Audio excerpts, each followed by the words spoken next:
அசல் ரூ 3000 ஆனது ஆண்டுக்கு 10% கூட்டு வட்டி வீதப்படி ரூ 3993 எத்தனை ஆண்டுகள் ஆகும்னு கேட்குறாங்க. இந்த சம் ப்ரீவியஸாக டிஎன்பிசி எக்ஸாமில் கேட்டிருக்காங்க.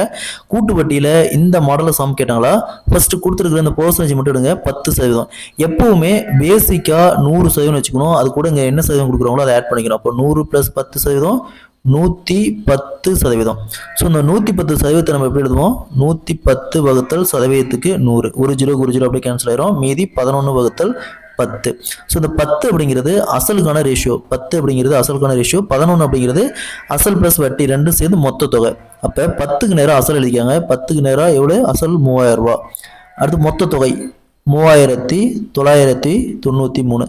ஸோ இதை 3ஆல் கேன்சல் பண்ணலாம். கேன்சல் பண்ணால் 1 3 3 1 வகுத்தல் 1000. நெக்ஸ்ட் 11 வகுத்தல் 10 = 1331 வகுத்தல் 1000.